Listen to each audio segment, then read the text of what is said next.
Hello students, in this lecture we will learn about servlet life cycle. આપણે servlet શું છે એનું introduction જોયું, કેવી રીતે જનરેટ થાય છે એ પણ જોઈ ગયા. હવે જોશું એની લાઈફ સાયકલ. હવે લાઈફ સાયકલ કોને કહેવાય? તો કે જ્યારથી તમારો પ્રોગ્રામ રન કરો તો એ કેવી રીતે રન થાય છે, અને કેવી રીતે રન કરવાનું સ્ટોપ કરે છે, જે એક્ઝિક્યુશન છે એ એક્ઝિક્યુશન કેવી રીતે સ્ટાર્ટ થાય છે, કેવી રીતે ઓવર થાય છે, એ કઈ વસ્તુનો યુઝ કરે છે, કેટલી વસ્તુને રિલીઝ કરે છે. ઓકે, આ બધી વસ્તુ આવશે એની લાઈફ સાયકલમાં. Already seen about servlet interface with its method and discussed that most of the method are used to with servlet life cycle means to execute servlet program. Servlet container calls the following method in different stages. અહીંયા શું કહે છે કે servlet interface આપણે જોઈ ગયા કે કેવી રીતે આપણે servlet છે જનરેટ કરવા માટે યુઝ થાય છે. servlet interface હતું, HTTP servlet, okay, generic class, આ બધી વસ્તુ આપણે જોઈ ગયા servlet બનાવવા માટે. એમાંનો એક વે હતો servlet ઇન્ટરફેસથી servlet બનાવવાનું, અને એમાં પણ એક લાઈન આવી હતી કે servlet ઇન્ટરફેસ છે એ મોસ્ટલી જ્યારે servlet લાઈફ સાયકલ આવશે ત્યારે જ એનો યુઝ થશે.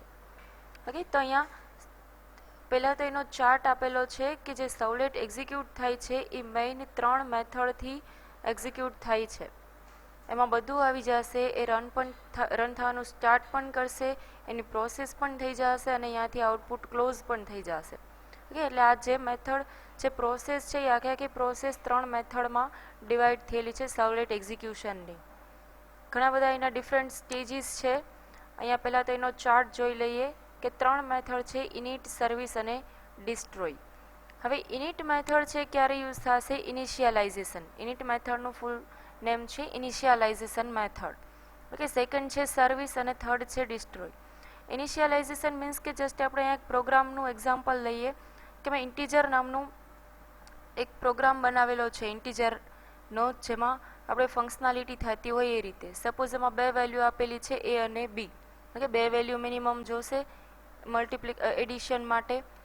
હવે એડિશનના પ્રોગ્રામથી આપણે જોઈએ તો કે પહેલાં તો 2 એના વેરિયેબલમાં આપેલા છે અને 2ને ઇનિશિયલાઇઝ કરવા પડશે, કે એને પણ કંઈક વેલ્યુ દેવી પડશે, બીને પણ કંઈક વેલ્યુ દેવી જોશે. ઓકે, એટલે આ 2 વેલ્યુ જે મેં આપી એને કહેવાશે ઇનિશિયલાઇઝ કર્યા વેરિયેબલને. એટલે એ ક્યાં કરવાના? આપણે ઇનિટ નામની મેથડની અંદર. હવે બેની જે પ્રોસેસ હું કરાવીશ કે રિઝલ્ટ નામના વેરિયેબલમાં સપોઝ હું એને સ્ટોર કરાવું છું result equal to A plus B, તો આખી પ્રોસેસ જેની અંદર થશે એ મેથડનું નામ છે સર્વિસ.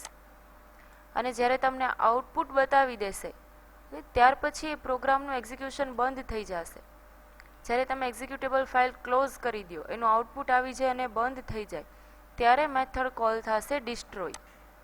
કે હવે તમે પ્રોગ્રામને રન કરવાનું બંધ કરો, અથવા તો એ ફાઇલને કોઈ બીજી જગ્યાએ મૂવ કરાવો, અથવા તો એને ડિલીટ કરો, કે વોટેવર કાંઈ બી આવા પરફોર્મન્સ કરો છો તો એ બધા ક્યાં આવશે? ડિસ્ટ્રોય નામની મેથડમાં. હવે આ કેવી રીતે 1 બાય 1 કોલ થશે?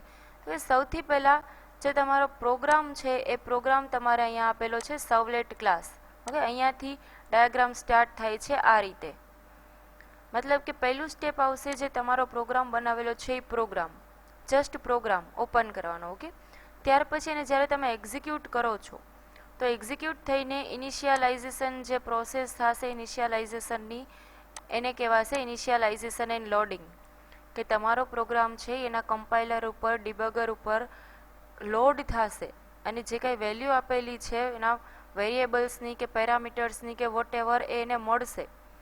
એ પ્રોસેસ થશે ઇનિશિયલાઇઝેશન. અને ઇનિશિયલાઇઝેશન વખતે એક મેથડ કોલ થશે કોલ ઇનિટ મેથડ.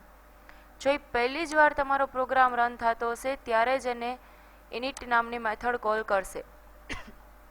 અને ઇનિટ મેથડ છે એ એક જ વાર કોલ થઈ શકશે. એ પ્રોગ્રામ તમે જ્યારે રન કરશો ત્યારે ઇનિટ મેથડ એક જ વાર કોલ થશે. બીજી જેટલી વાર તમે પ્રોગ્રામ ફરીથી રીરન કરશો કે બંધ કરીને રન કરશો તો એક પણ વાર ઇનિટ મેથડ કોલ નહીં થાય. ઓકે, હવે જો મતલબ કે ફર્સ્ટ તમે રન કરો છો, પહેલી જ વાર રન કરો છો, પહેલી જ વાર રિક્વેસ્ટ આપો છો એક્ઝિક્યુટ કરવાની, ત્યારે જ ઇનિટ નામની મેથડ કોલ થશે. અને જો તમે બીજી કે ત્રીજી વાર કે વોટેવર નેક્સ્ટ જેટલી વાર રન કરો છો એટલી વાર શું રન થશે? If servlet is already loaded then service method call થશે. ઓકે, પહેલી વાર રન કરો છો તો ઇનિટ મેથડ, પછી સર્વિસ મેથડ કોલ થશે, અને જો સેકન્ડ ટાઈમ રન કરો છો તો ડાયરેક્ટ સર્વિસ મેથડ કોલ કરશે. ઓકે, હવે ત્યાર પછી શું કરશે, સર્વિસ મેથડ રન થઈ ગયા પછી જ્યારે તમે લાસ્ટમાં બંધ કરશો એક્ઝિક્યુશન, ત્યારે ડિસ્ટ્રોય નામની મેથડ કોલ થશે, calling by destroy method. Destroying the servlet by calling destroy method. તમારો જે સર્વલેટનો પ્રોગ્રામ છે એને ડિસ્ટ્રોય કરી દેશે. ડિસ્ટ્રોયનો મિનિંગ અહીંયા છે તમારું એક્ઝિક્યુશન ક્લોઝ કરવું. ઓકે, અથવા તો તમે સર્વલેટ ડિલીટ કરો, અથવા તો એને મૂવ કરો, કટ કરીને બીજી જગ્યાએ પેસ્ટ કરો તો એથી મૂવ. તો આ રીતનું જે વોટેવર એના ઓપરેશન્સ થશે ત્યારે ડિસ્ટ્રોય મેથડ કોલ થશે. હવે જ્યારે ડિસ્ટ્રોય મેથડ કોલ થાય મતલબ કે તમારું એક્ઝિક્યુશન છે એ બંધ થઈ જશે. હવે જ્યારે એક્ઝિક્યુશન બંધ થાય ત્યારે એટલે એને જેટલા રિસોર્સિસ કલેક્ટ કરેલા હતા, સપોઝ કે ડેટાબેઝ સાથે એનું કનેક્શન હતું, તો એક્ઝિક્યુશન બંધ કરશો ત્યારે શું થશે કે ડેટાબેઝનું કનેક્શન છે અહીંયાથી રિમૂવ કરી દેશે. ફરીથી જ્યારે રન કરશો તો ફરી પાછું કનેક્શન લેવા જશે અને જ્યારે એક્ઝિક્યુશન બંધ થશે ત્યારે કનેક્શન મૂકી દેશે. પછી ડેટાબેઝનું કનેક્શન હોય, ઇન્ટરનેટ કનેક્ટિવિટીનું હોય કે વોટેવર એક્સટર્નલ બીજા કંઈના પાસે રિસોર્સિસ હોય, તો જેટલા રિસોર્સિસ હશે એ બધા રિલીઝ કરશે. ક્યારે?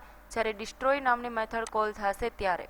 હવે રિસોર્સિસ રિલીઝ કરશે એનો મતલબ garbage collection. Okay, garbage collection એટલે મેમરીમાંથી એના રિસોર્સિસને રિલીઝ કરશે, ક્લિયર કરશે એની મેમરી, કે એને જેટલી ઓક્યુપાઈડ મેમરી સ્પેસ છે કંઈ ઓક્યુપાય કરેલું હતું એ બધું રિલીઝ કરી દેશે, મતલબ કે ગાર્બેજ કલેક્શન. પણ એની મેઇન આ 3 જ ટોપિક છે. સૌથી પહેલાં ઇનિટ મેથડ, જ્યારે તમે પ્રોગ્રામ રન કરો ત્યારે પહેલાં આવેલી ઇનિટ મેથડ જો ફર્સ્ટ રન થતું હોય તો, અને સેકન્ડ કે વોટેવર જેટલી વાર બીજી વાર રન કરો ત્યારે સર્વિસ મેથડ કોલ થશે, અને લાસ્ટમાં ડિસ્ટ્રોય. ઓકે, એટલે આ રીતે એનો ડાયાગ્રામ છે. જે વસ્તુનો ડાયાગ્રામ છે ને અહીંયા તમને સમજાવેલો છે કે ફર્સ્ટ જે કાંઈ એના યુઆરએલમાં રાઇટ થયેલું હશે એ બધું અહીંયા રન થશે. ફર્સ્ટ ઇનિટ મેથડ કોલ થશે, ધેન આફ્ટર સર્વિસ, અને than after destroy method. Okay, અહીંયા એનો પ્રોગ્રામ આપેલો છે. પ્રોગ્રામ જોઈએ કે કેવી રીતનો છે. અહીંયા એક કાઉન્ટ નામનો વેરિયેબલ લીધેલો છે 1. કઈ જગ્યાએ લીધેલો છે? ઇનિટ મેથડમાં. મતલબ કે આ એક જ વાર કાઉન્ટ નામના વેરિયેબલને 1 વેલ્યુ મળશે. બીજી જેટલી વાર તમે રન કરશો એટલી વાર એને 1 નહીં મળે, કેમ કે ઓલરેડી એને મળેલી જ હશે. પછી શું થશે? સર્વિસ મેથડ કોલ થશે. એટલે સર્વિસ મેથડમાં પેરામીટર છે રિક્વેસ્ટ અને રિસ્પોન્સ, બાય એક્સેપ્શન થ્રો કરે છે. હવે સર્વિસ મેથડમાં શું કોડિંગ લખેલું છે? પહેલાં તો content type. Okay, content type અહીં આપેલા છે પ્લેન, કે આપણે કાંઈ પણ HTMLમાં પ્રિન્ટ નથી કરાવવું. ત્યાર પછી આઉટનો ઓબ્જેક્ટ બનાવ્યો ગેટ રાઇટર, અને એવરી ટાઈમ જેટલી વાર પ્રોગ્રામ રન થશે ત્યારે શું થશે? કાઉન્ટનો વેરિયેબલ ++. ઓકે, અને લાસ્ટમાં ડિસ્ટ્રોય મેથડમાં પ્રિન્ટ કરાવેલું છે ડિસ્ટ્રોય. હવે જે વસ્તુ તમે ડિસ્ટ્રોય મેથડમાં પ્રિન્ટ કરાવશો એ ક્યાંય તમને દેખાશે નહીં, બિકોઝ ડિસ્ટ્રોય મેથડ ક્યારે કોલ થશે?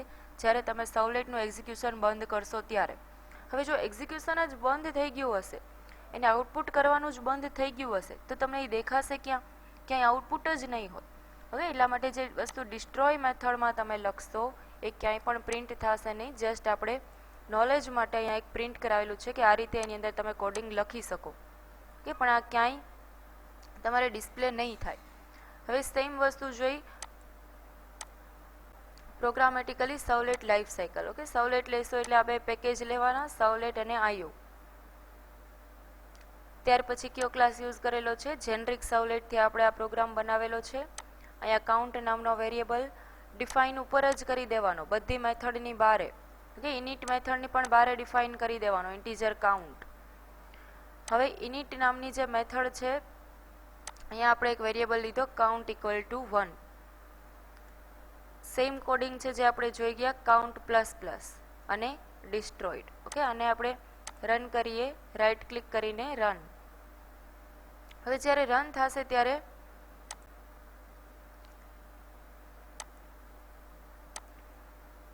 સૌથી પહેલાં એની સ્ટાર્ટિંગ વેલ્યુ છે 0.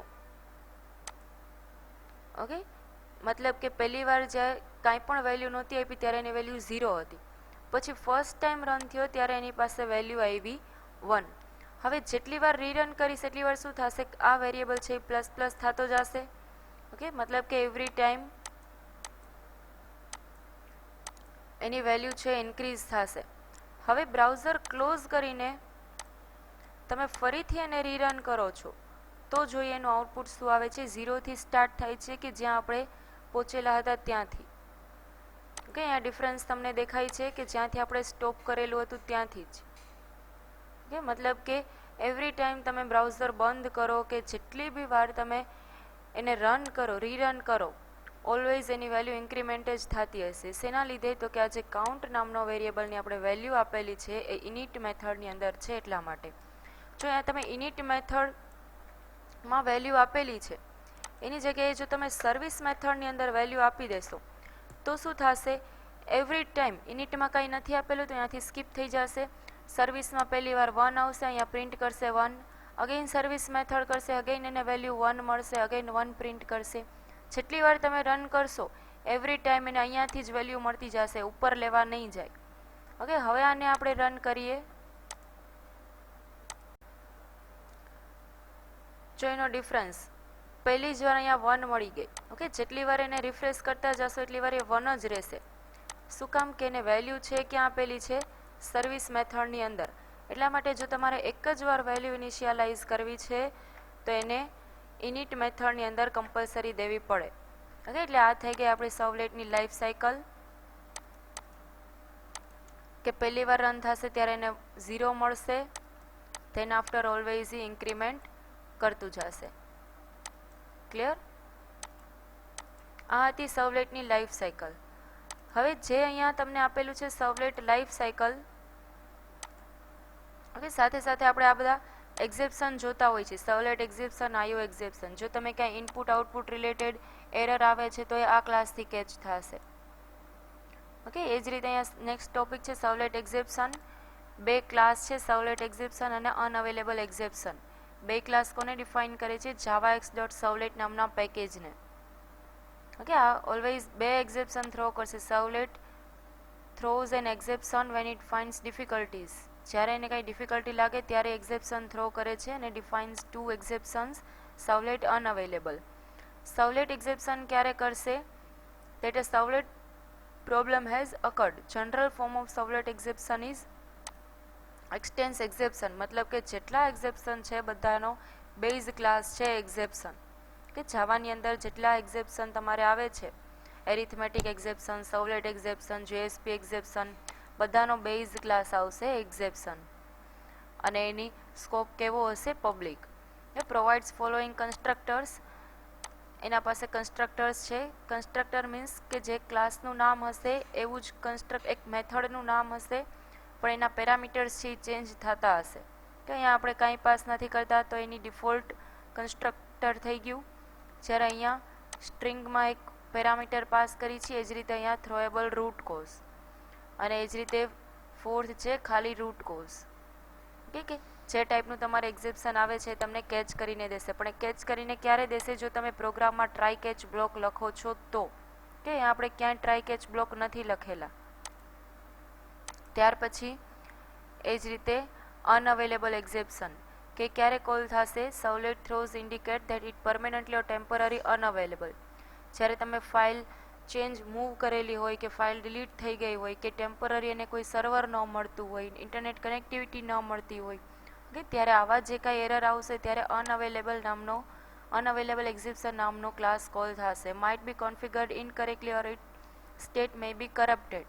ઓકે, જ્યારે સર્વલેટ છે એ ઇનકરેક્ટલી હશે કે કાંઈ ક્રેશ થઈ ગયું હશે કે વોટ એવર કાંઈ એવા પ્રોબ્લેમ હશે ત્યારે જ આ ક્લાસ કોલ થશે. Temporary unavailable if it can not handle request momentarily due to some system wide problem. Okay, કાંઈ સિસ્ટમ રિલેટેડ પ્રોબ્લેમ આવતા હશે ત્યારે પણ આ ક્લાસ કોલ થઈ શકશે અનઅવેલેબલ એક્ઝેપ્શન. અહીંયા સેમ એની તમને એક સિન્ટેક્સ આપેલી છે. Unavailable exception extend servlet exception. આનો બેઝ ક્લાસ કોણ છે? સર્વલેટ એક્ઝેપ્શન. અને સર્વલેટ એક્ઝેપ્શનનો પણ બેઝ ક્લાસ છે એક્ઝેપ્શન. ઓકે, એટલે આ હાયરાર્કી યાદ રાખજો. એના પણ 3 કન્સ્ટ્રક્ટર છે. એક default, second string, create new exception with a descriptive message. કે કેવી એરર આવે છે તમને ડિસ્પ્લે કરશે. અહીંયા જસ્ટ એક નંબર જ તમને આપશે. સપોઝ 404 ડિસ્પ્લે કરે છે. 404નો મિનિંગ થાય ફાઇલ નોટ ફાઉન્ડ. તો આ ફાઇલ નોટ ફાઉન્ડ લખેલું તમને આનાથી મળી શકે. ઓકે, અને બેય વસ્તુ તમારે જોતી હોય તો એના માટે બે આર્ગ્યુમેન્ટ પાસ કરવાની. એટલા માટે અહીંયા એની 3 મેથડ આપેલી છે: get unavailable second, get servlet અને ઇઝ પરમેનન્ટ. આ એરર પરમેનન્ટ છે કે નહીં. Okay, servlet is permanently unavailable or not. આ એરર છે સોલ્વ થશે કે નહીં, એરર પરમેનન્ટ છે કે નહીં, સર્વલેટની એરર એ અહીંયા તમને ઇન્ડિકેટ કરશે. એટલે આ 3 મેથડ છે. સર્વલેટ લાઈફ સાયકલ આપણે જોઈ ગયા, એની 3 મેથડ હતી. એ જ રીતે એક્સેપ્શન આપણે જોઈ ગયા, એના 3 થી 4 કન્સ્ટ્રક્ટર બેના છે. કે આ લેક્ચરમાં આટલું જ. Thank you.